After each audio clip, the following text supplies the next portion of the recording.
California's high-speed rail was sold as a revolution. A 3-hour ride between Los Angeles and San Francisco, replacing crowded highways and short-haul flights with clean, rapid trains. But the journey has been anything but smooth.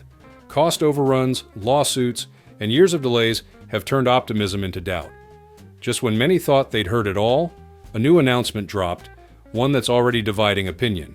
Supporters call it progress, a sign that the project is regaining momentum. Critics see it as reckless, a move that could deepen the project's troubles. What exactly just changed, and why does it matter so much? On today's episode of Great Trainspeed, we'll cut through the noise and reveal what this means for California's rail future.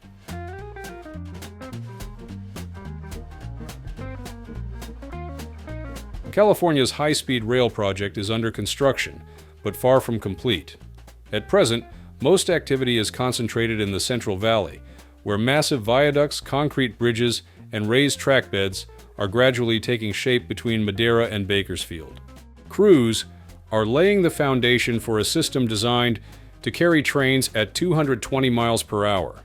For now, it remains an unfinished spine running through largely rural landscapes. The long-promised extensions toward Los Angeles and San Francisco remain years away, tied up in a combination of engineering hurdles and escalating costs that have already pushed the project's price tag past $100 billion.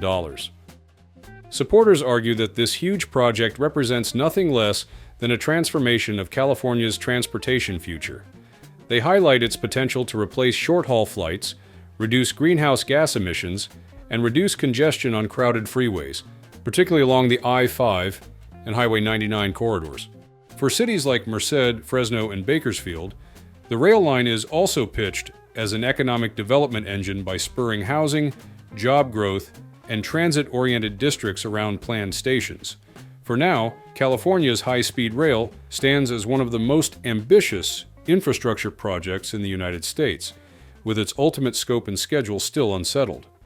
But recently, a new report from the California High-Speed Rail Authority has ignited debate with proposals that could exclude Merced from the project's first operating segment. For years, the city has positioned itself as a gateway to the Central Valley, drafting plans for a station district. That vision now faces uncertainty. The authority's latest analysis explores a different alignment, bypassing Merced in favor of a direct Madera-Gilroy connection while relying on slower regional trains to serve the city.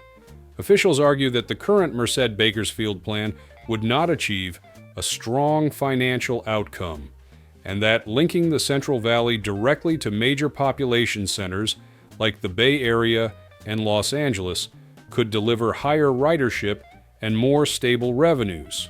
The study also examines accelerating construction toward Palmdale, emphasizing the long-term goal of connecting the valley with California's largest metropolitan regions. Local reaction has been swift. Mayor Matthew Serrato said the city was caught off guard after years of investment around the promised station, warning that delays could erode opportunities for housing, employment, and development.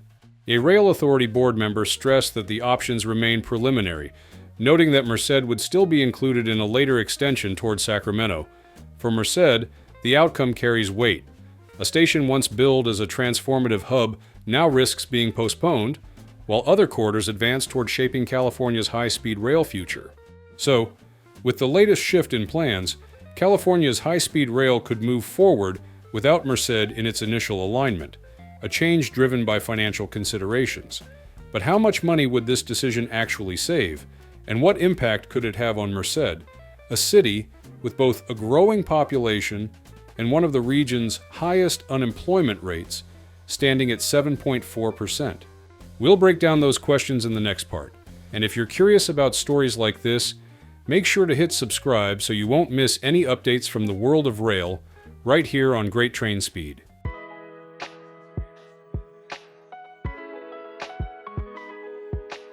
California's high-speed rail project faces another pivotal decision, and Merced may be the one left waiting.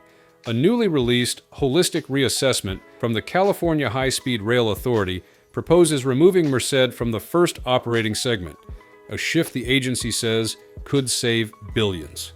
The original plan envisioned trains running from Bakersfield north to Merced, forming the backbone of the Central Valley corridor promised for more than a decade. The new analysis instead points westward, extending service from Bakersfield to Gilroy, where trains could connect directly with Caltrain's electrified line into the San Francisco Peninsula. The financial case is clear on paper.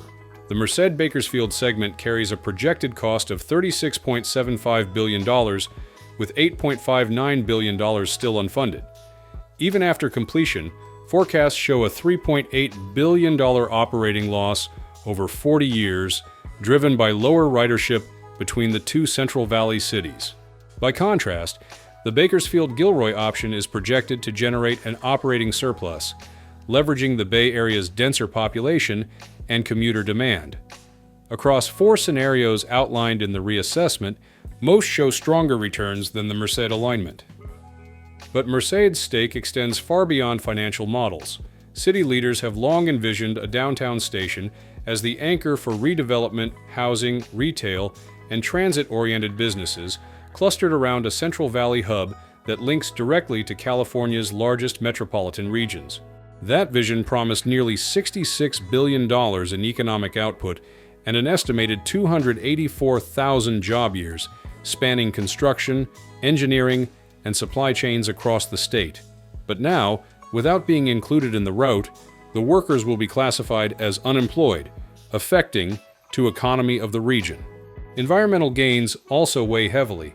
By 2030, the Merced-Bakersfield line was projected to eliminate more than 236 million vehicle miles annually, avoiding nearly 77,000 metric tons of greenhouse gas emissions, the equivalent of removing thousands of cars or grounding hundreds of short-haul flights.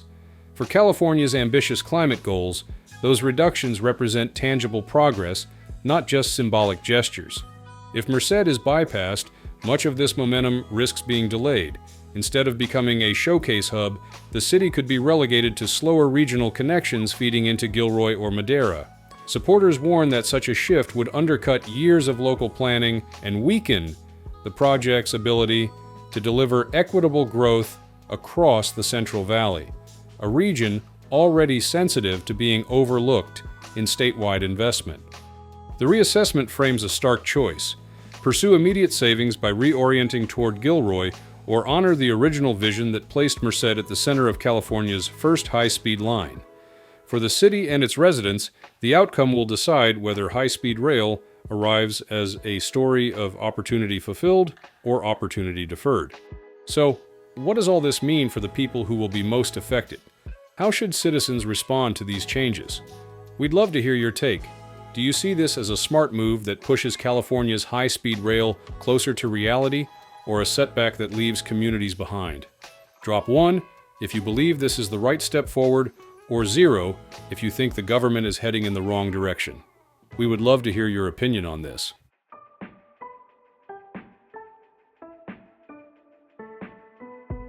Public reaction to the latest high-speed rail proposals is sharply divided, reflecting both frustration and cautious support. For some, the idea of skipping Merced feels like yet another failure in a project already marked by delays and missteps.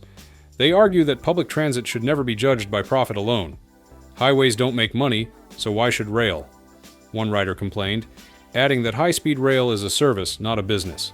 Others voiced outright anger at what they see as political maneuvering, a constant cycle of perfect plans, pitched only to win more funding for consultants, NGOs, and endless research. To these critics, the latest changes are less about progress and more about wasting money on a project with no real plan at all. Yet not everyone shares that bleak outlook. Some passengers acknowledge that the Gilroy option has merit, especially since infrastructure north of the city already exists thanks to Caltrain's electrification.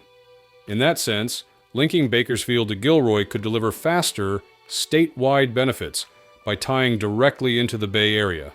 Going to Gilroy has far better benefits. It makes San Francisco far easier to reach, one supporter noted. Others added that prioritizing Gilroy and Palmdale is a logical step, as both already serve as gateways to larger networks. While it may still fall short of the promised 2 hours and 20 minutes from San Francisco to Los Angeles, they argue, it would still be a dramatic improvement over current Amtrak offerings. And then there are the more pragmatic voices. Instead of worrying about which city gets a station first, some suggest simply investing in electric buses to feed passengers into whichever hub is built. For them, the bigger priority is to get a functioning high-speed rail system up and running, no matter which route comes first. California's high-speed rail is at a turning point. Skipping Merced might save money and speed up connections to the Bay Area, but it also risks breaking promises and slowing growth in the Central Valley. The decision will show whether this project is about a quick fix or building a rail system that serves all of California. That's the final stop on today's journey. Thanks for joining us on the ride. If you enjoyed this story, make sure to subscribe so you don't miss the next departure. Until then, travel safely and keep your curiosity on track.